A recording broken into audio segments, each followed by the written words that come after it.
Far beyond the last golden hill and past forests where sunlight rarely reached the ground, there lay a kingdom trapped in ice.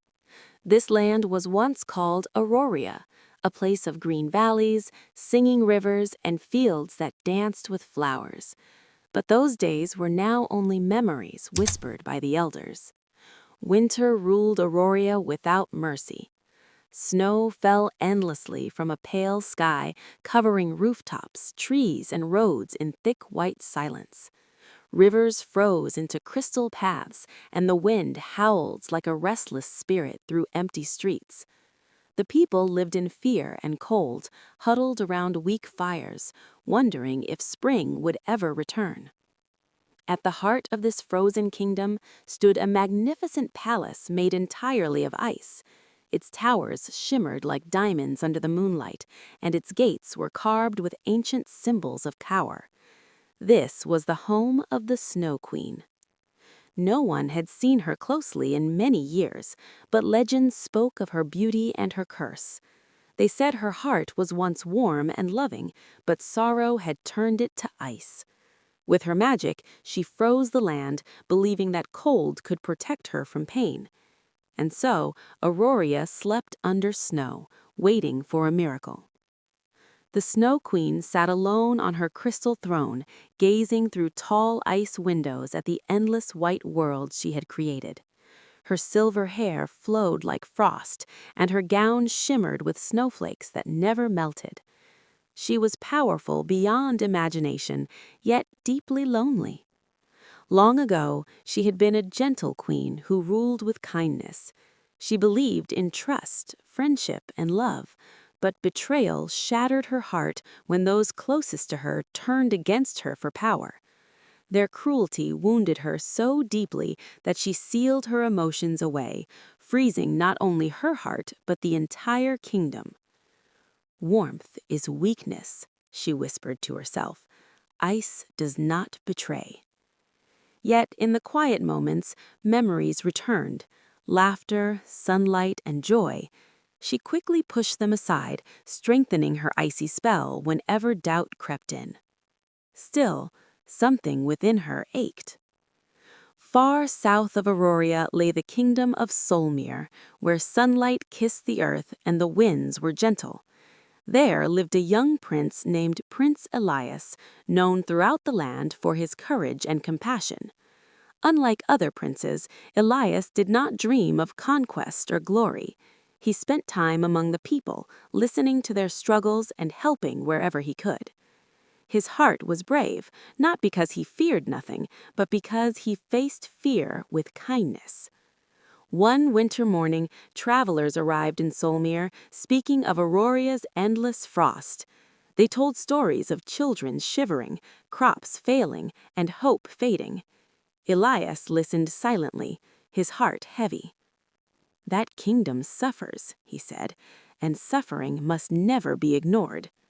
Despite warnings from his advisors, Elias decided to journey north. He believed that no curse was unbreakable and no heart beyond healing. Prince Elias set out alone, carrying only a cloak, a sword he hoped never to use, and a small locket given by his mother. Inside it was a simple message: true strength lies in mercy. As he traveled north, the air grew colder and the land quieter. Trees became bare and snow thickened under his boots. Storms tried to turn him back, and icy winds whispered doubts into his mind. "Turn back," they whispered. "You will fail."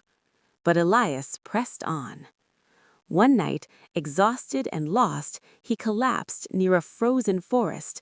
Just as the cold threatened to claim him, a glowing white fox appeared. It led him to shelter and vanished without a trace. The prince took this as a sign. Hope still lived in frozen lands. As Elias entered Auroria, he faced challenges crafted by dark magic. Bridges shattered beneath his feet. Ice spirits rose from frozen lakes, testing his courage. Shadows of fear showed him visions of failure and death. Yet each time, Elias chose compassion over force. When ice spirits blocked his path, he spoke calmly, offering peace instead of violence. To his surprise, they stepped aside, bowing silently. Magic that fed on fear weakened before his steady heart. Slowly, the palace of ice appeared on the horizon, glowing beneath the pale sun. The gates of the palace opened silently as Elias approached. Inside, the halls echoed with emptiness.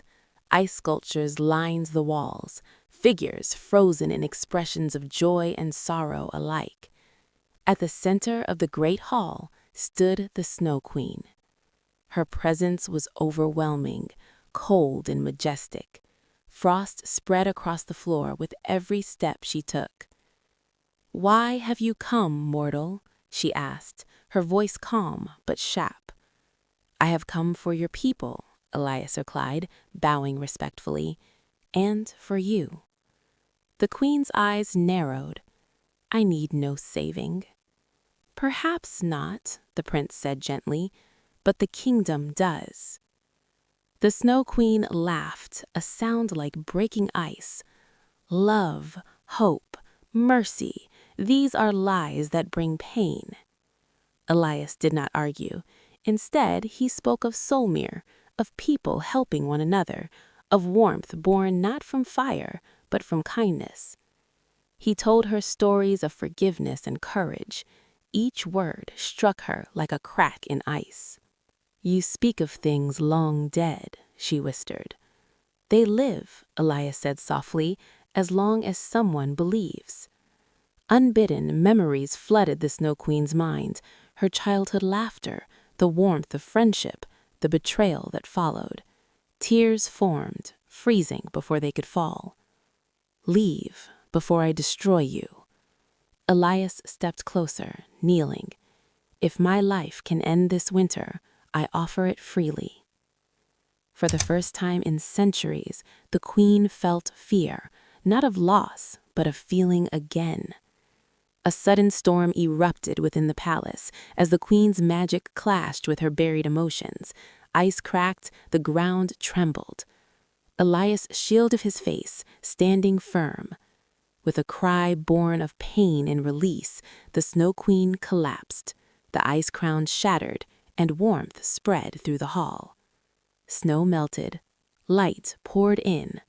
The curse was broken. Across Aurora, rivers flowed again, trees bloomed.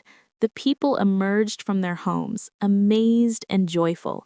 The Snow Queen rose, no longer crowned in ice, but dressed in simple white. Her eyes were softer, filled with humility. "I forgot who I was," she said. "You remembered," Elias replied. The queen stepped down from the throne, choosing to rule with wisdom rather than fear. She restored the kingdom and asked forgiveness from her people.